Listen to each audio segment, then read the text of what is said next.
Kent was first elected to the council in 2004 and then recently elected for another term as Sutherland Shire Mayor. Amongst his many accomplishments, he's almost halved the rate peg set by the state government, where others are increasing them by 10 and 50%, and almost double the discretionary capital works budget since coming to office. His full works program as managing director of a group of companies in the manufacturing sector within the Australian water industry, and brings that business experience to the presentation today in his job as mayoral perspectives. Kent is an industrial chemist by profession, was recently general manager of Viola Water in their infrastructure division. He's also a former mayor of Rockdale and a director of Hazelhurst Regional Art Gallery. Mayor Johns is the father of 4 children, coaches a local soccer team, and is involved in a not-for-profit organisation assisting those with disabilities. Let's give Kent a warm welcome.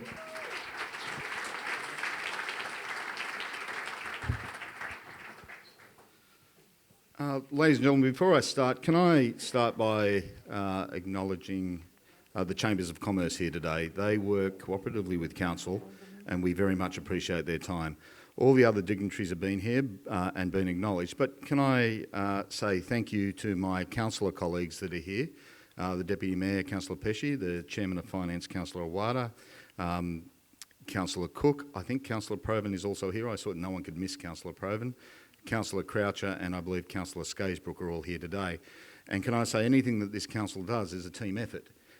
We have taken on very large challenges in the last 3 years, and those 3 years have delivered some major dividends for the Shire. Can I also say that as a team we've worked extremely hard to restructure and refocus our council into a business responsive council. I'm proud that I come after the federal and state government because I get the right of reply and they're not here to answer back. So I enjoy the fact that as a local council we're directed by state government. The directions that they set us and the limitations they put upon us are the reasons that sometimes we're not as responsive as we should be.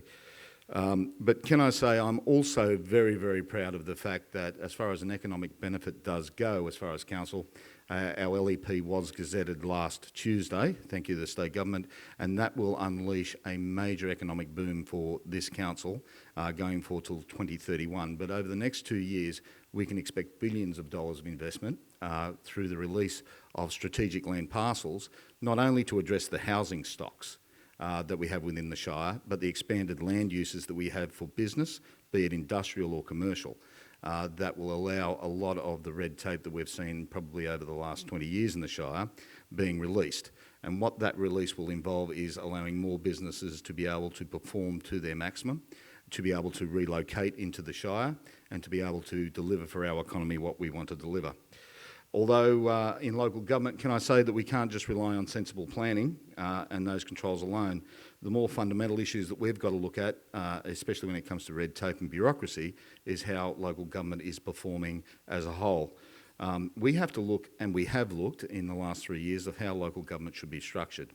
Can I say that we don't have a revenue problem and we don't have an expense problem. We raise enough money to deliver the services we need for you, and we absolutely have no problem in being able to spend your ratepayers' money. What I can tell you is local government as a whole has a management problem. We have too many local councils, we have too many managers, we don't have enough frontline staff, and that is changing. This council delivered probably 2 years ago a complete restructure of our council, and in that period of time we've now doubled our capital works budget. Our rate increases sit below half of CPI for the average residential rate, compared to our colleagues in other council areas who haven't taken the strong position that we've taken and tried to reform themselves. That's one of the reasons that this local government area is not up for amalgamation. Can I say, though, I totally agree with the amalgamation argument of state governments. I think the Fit for the Future process suggests there should only be 16 councils in the local government area, in local government within the urban area. Can I say 16 is probably too many? I think this local government area has to perform better, and I believe that's 16. I believe the former Treasurer was probably right. We need about 8 local councils in the local urban area in the Sydney region. That's because our job is simple. We're here to make sure that your parks are clean and well mowed. We're here to make sure that business is supported, not retarded. We're here to make sure that your garbage is collected, and we're also here to make sure that we deliver on your ratepayers' funds most efficiently and effectively as we can. Having 150 local government areas in New South Wales is not sustainable. Having 150 general managers is not supportable. Having an average of 4 directors per general manager is not the way to run a business. We have to bring commercial reality back to local government, and we have to do it quickly. I think it was stated by the state government that we're wasting about $1 million a day in local government.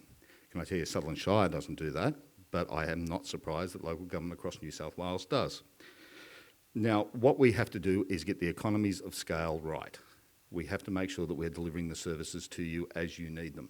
And we need to deliver them quickly, and we need to deliver them very fast. Our local environment plan is probably the best example of how we didn't do it right. It took us over 6 years to get that delivered to you. It should have taken 1. And that is where we need to address state regional plans in concert with local environmental plans. Can I congratulate the Baird government, though, on the necessary changes that they're recommending? It is a brave government that will come out and argue for council amalgamations. And can I say it is only a parochial view that will stop them. Can I also address, though, that being the second largest council by population, Sutherland Shire can show the way on how local government can improve on its local business areas. Council's aware of its obligations, that it has to be financially sustainable, and we understand that we have to manage our infrastructure. That's why we changed the way we do our budget process. We deliver more into local infrastructure, the stuff that you can't see, to make sure that you function well. If your roads aren't good enough to drive on, if your area isn't successful, people will not come and your business will not prosper. The bottom line to achieving all our benchmarks, though, are quite simple. The Sutherland Council, in its last budget, delivered a budget that was balanced, lowered our current debt, had an average residential increase in rate of 1.5% and an average over the last year of 1.2%. We abolished a special rate levy, and we made sure it was cheaper and more efficient to do business in the Shire. Now, the bottom line to that is because Council has a sound revenue base. 90% of our revenue is raised by Sutherland Shire alone. We have a $60 million commercial property portfolio, which injects almost $6 million into general revenue each year. And we partner with business, whether it be capital projects or the CITO funding, where we work with the local businesses to deliver community infrastructure. Working with private businesses over the next 10 years will deliver in excess of $120 million in community infrastructure directly back to this Shire. And through these reforms that Council delivered, our discretionary funds have doubled since we were first elected in 2011. Council's 2015 budget, though, is built on a solid basis.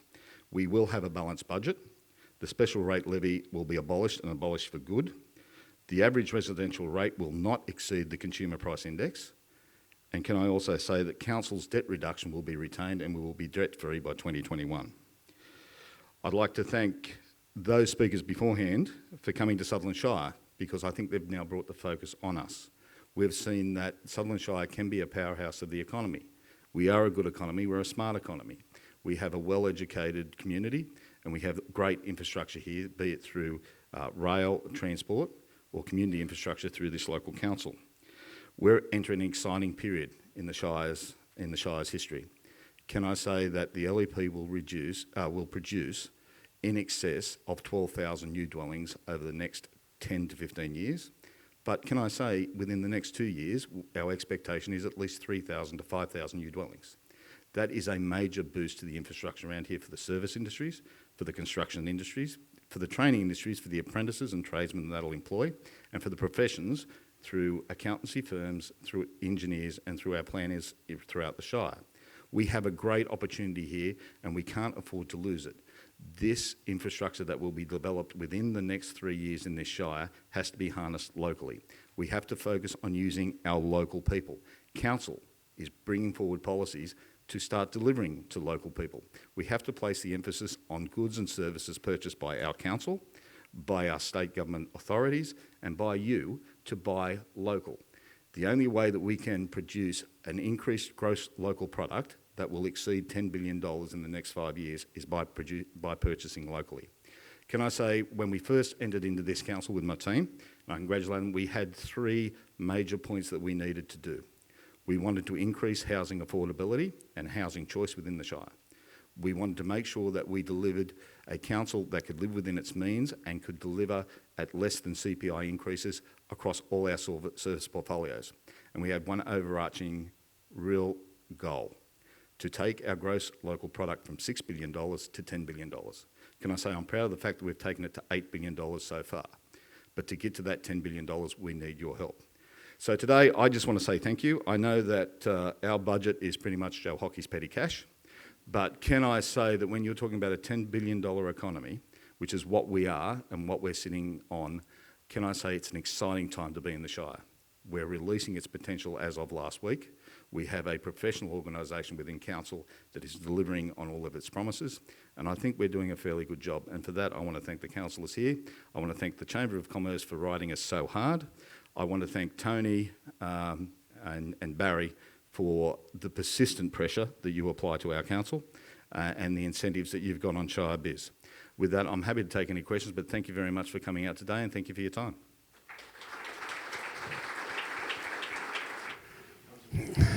Has the council considered developing and proposing to the New South Wales Government a fairer and more transparent system for rating properties in the Shire? And if so, can you tell us about it, please? The dilemma that we have, and I'm glad that our state members of parliament are here, we only have 3 options. That's the ad valorem rate with a base rate, or just a straight base rate. The dilemma is that will take state government reform. The ad valorem rate is those with the greatest capacity pay a greater rate. Now, I know it's not relative, and I know it's not a great disparity, but what it is based on the land value. We apply that rate there. So we have no flexibility. We've made submissions to the Federation paper, and that's where we're looking at where we can put additional rates. Can I say that that is not the biggest issue that we have? I don't believe personally that we should rate at all. One of the dilemmas that we have is with so many levels of government, why should Sutherland Council be a taxation service when the state and federal government already have a taxation or revenue collecting base? We should be able to leverage off the state government or leverage off federal government for them to raise either the capacity through the GST being directed directly to local government or through land tax through state government. We have, like I said, 150 local councils, all with 150 local rate collection agencies. Now that isn't efficient.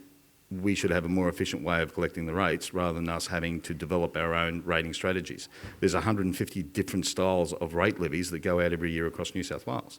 So I think the argument should be more than the way that we collect the rates. I believe it should be more about the federation, where how do we allow that tax base, whether it be from the federal government or the state government, to be devolved down into local government, which conduct most of the day-to-day services. Good morning. I'm interested a little bit in, soon enough, Sharkey's development will be finished. Sure. And there's something like 600 dwellings there, so let's say there's 1,200 people. On the Monday morning after they've all moved in, some hundreds of people will be jumping in their car at 7:05 to drive up to Woolooware Station to get the train into town. Yes. What are town planners doing about that sort of congestion stuff? When you talk about the infrastructure, we're doing a regional transport strategy for not only Cronulla but the whole of the Shire. And that is part of the capacity planning that we have to do. When you talk about 600 residents coming from Sharkies, yes, they're going to Woolooware Station, which is, and I think through Malcolm Kerr's time, was a duplicated line. So we have the capacity there to actually get people in and out of the workforce.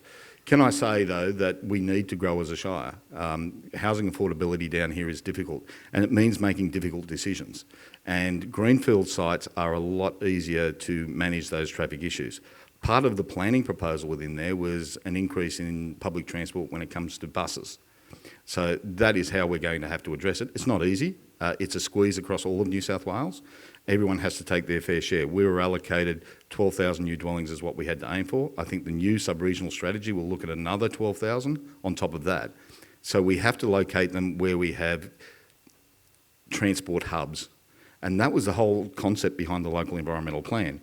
Rather than ruining what is intrinsically the Shire, which is the enviable lifestyle that we have, We retained the single unit dwellings along the waterways and in the suburban areas, and then within an 800 metre area of train stations is where we put the higher density.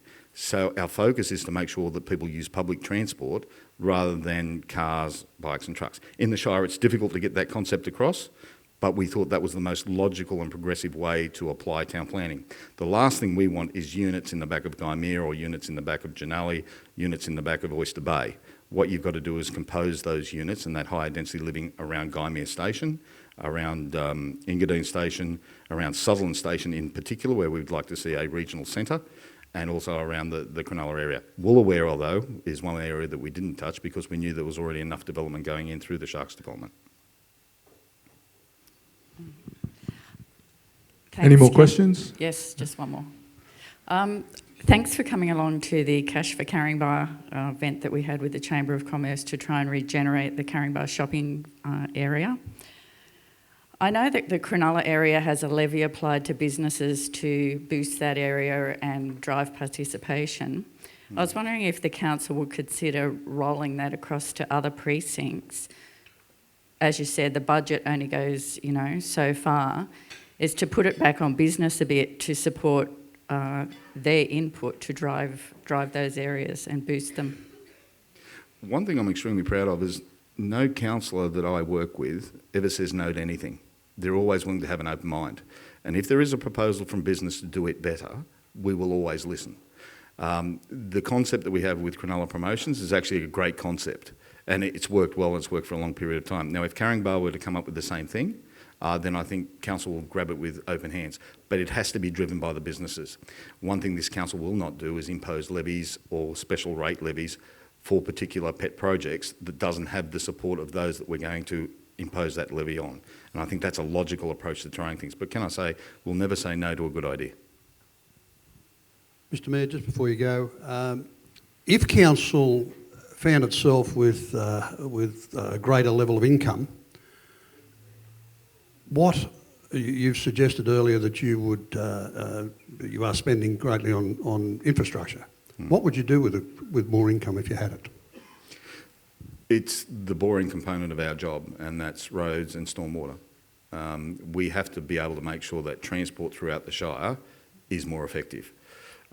We're going through a shopping centre upgrades, so we'll slowly get round to those and get those done. I don't think council needs more revenue because I don't think we spend people's money better than they do. I think what we need to do is be in a position where local business and local people can do it better than we can. Sporting infrastructure is a passion of mine, and I'd love to see more infrastructure when it comes to the sporting infrastructure.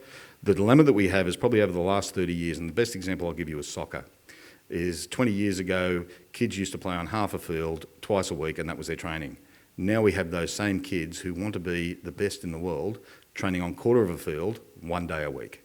So we need to roll out more sporting and cultural infrastructure within the council area. But our dilemma is we are also starting to pick up more state government and federal government issues. For example, we subsidise community housing, and people don't realise it. That if you're a not-for-profit within the Sutherland Shire, about $225,000 worth of rating revenue goes begging because the not-for-profit sector in seniors housing is not rateable. We also look at the fact that that will blow out to about $1.25 to $2 million over the next 5 years with some of the laws that are coming in where you have affordable housing stock, which will be not rateable if it's coming through the not-for-profit sector. So our income will actually reduce by at least 2% over the next 5 years unless we start to address those issues between state and federal. So I don't see us having any more revenue coming in very soon, to be honest. How do you go about changing that not-for-profit scenario? That's the discussion we're having with all the state MPs that are around the table today. It's a very serious discussion. It's looking at losing upwards of $3 million per year in general revenue to sectors of the state and federal government that we're currently cross-subsidising. And I think the Federation White Paper will start to address that. We have to say who is responsible for what amount of work. We're good at what we do, but we shouldn't be doing community housing. We shouldn't be doing affordable housing. We should be making sure that we allow people to be able to do that. We should be facilitating the planning laws that makes sure that it's viable, affordable and profitable. But we shouldn't be the people that are actually cross-subsidising that type of thing. And I think that's the dilemma that councils have, is we take on all the issues that people don't want to handle at other levels of government. Thanks, Ken. Just one more, one and then one other one over here. Just wait 1 second.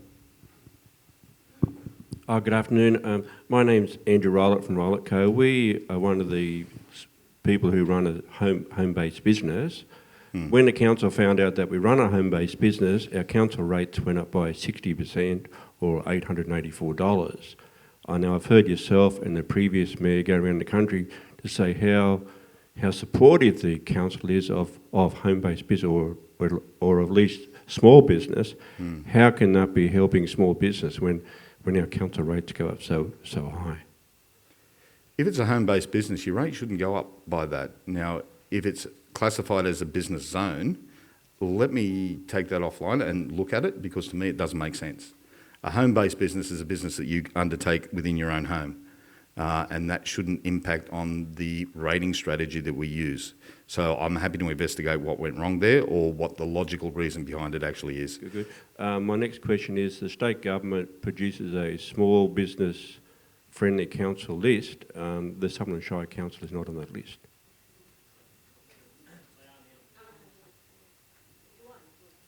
Yeah, we joined it, I thought it was about 2-3 months ago. Okay.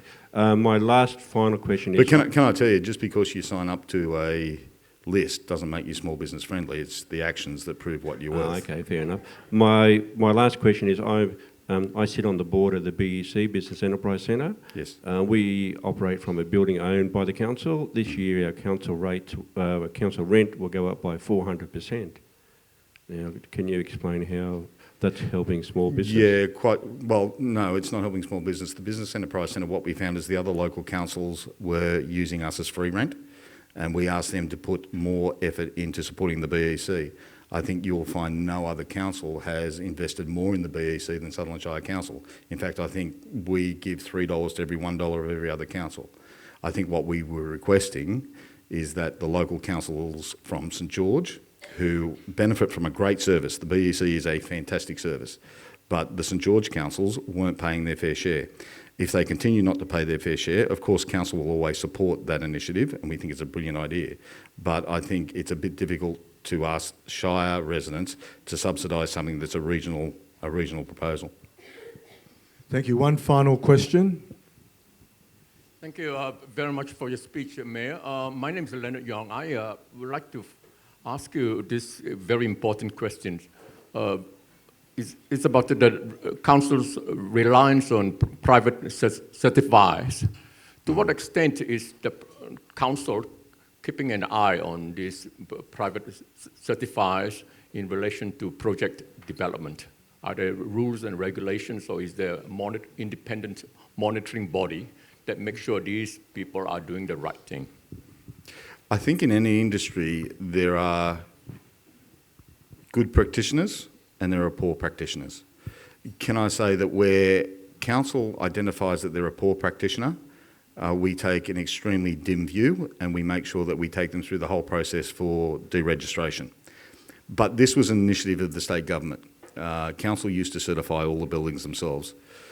I support the fact that allowing competition in that market has actually helped the building industry. But council is vigilant that whenever it's brought to our attention that a private certifier may not be practising in the most appropriate manner, can I tell you, we're not nice with them and we'll take them all away. But we also don't want to stand in the way of private enterprise and council competing. I think where natural competition occurs, I think that's a healthy thing for the business community. But as I said, if they're not performing, can I say it's a very serious position that they're placing the current homeowners and future homeowners in. And council has taken several private certifiers through the whole process of deregistration, and can I tell you, we're extremely serious about it. Thank you, Ken Johns. Could Tony, Blaine and Rebecca Wood please come out? We have a small... You don't need a passport or a visa. We could possibly update your passport. Yeah, thanks, mate. Some people might want to revoke it. I don't get flowers? No, we didn't think so. Thanks, Lee John. Thank you so much. Thanks, mate. Could we put our hands together for Mayor Kent Johns? Wonderful words. Look, this is sort of unscripted, but I'm going to finish in about 30 seconds. We have been successful, in our opinion, in developing leaders of local, state and federal governments to present to us today.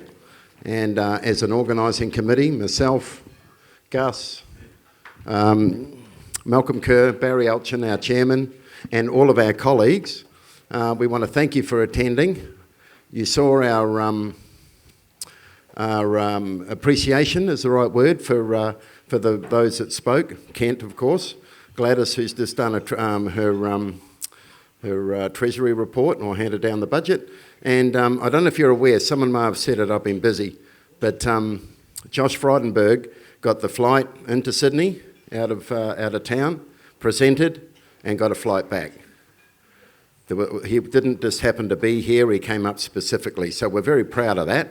And let's hope, with the support of business, owner-operators, SMEs, that we can continue our focus on the Sutherland Shire, along with the Chambers of Commerce and all of our supporters. So thank you very much, and I'll hand back to Gus, because I wasn't going to say any of that, but I wanted to, so thank you. And that's about wraps it up for us all. Thank you to Josh Frydenberg, Gladys Berry-Chickley and Ken Johns. And, Rebecca, where are you? Rebecca, we need your, please. And she's done an amazing amount of work. Keep your eye on your inbox. We do have your email address so that the next event that comes up, the relevance. And Rebecca, all the list, the name badges, all of those things, the behind-the-scenes things that she does. And to finish up, Rebecca Wood, the best partner ever. It's thanks to her that we've put on what we've done today. We do hope you've enjoyed it, and we've got some nice flowers for her. The best partner. Thank you.